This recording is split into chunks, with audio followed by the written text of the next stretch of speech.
বাংলাদেশের পাট শিল্পটা চাষটা ভারতবর্ষের দয়ায় বেঁচে আছে। আমাদের ব্রিজ নিয়ে বাংলায় পাট শিল্পজাত সামগ্রী এটা বাংলার ইকোনমিকে বুস্ট করতে পারে।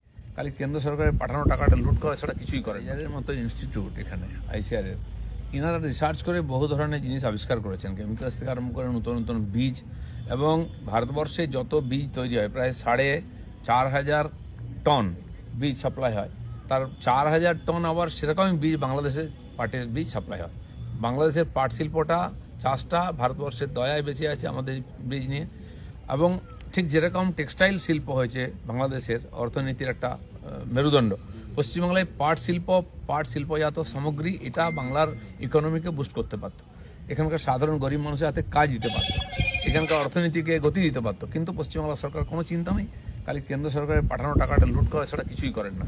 কেন্দ্রের এজেন্সিগুলো করছে, আমরা সেখান থেকে এসে সাধারণ মানুষের সঙ্গে এটা যুক্ত করার চেষ্টা হয়েছে। ছোট ছোট যারা PF জমাই করে না, অথচ তারা সরকারি অর্ডার পেয়ে যাচ্ছে এরকম। আর বড় বড় মিলগুলো নেগলেক্টেড, তারা সরকারি সুবিধা থেকে বঞ্চিত, কোনো সহযোগিতা পাচ্ছে না।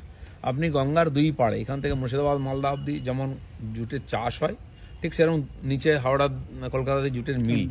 এই গঙ্গার দুই দিকে লক্ষ লক্ষ মানুষের কর্মসংস্থান হতে পারে। আর কেন্দ্র সরকার সেই ধরনের বহু যোজনাও নিয়েছে, সহযোগিতাও করছে, কিন্তু রাজ্য সরকারের সহযোগিতা ছাড়া সম্ভব নয়। আমি জানি না কবে রাজ্য সরকারের ঘুম ভাঙবে। কমপক্ষে মানুষগুলো নিজেরা খেটে খেতে পারতো, সেই ব্যবস্থাটাও করতে পারতো।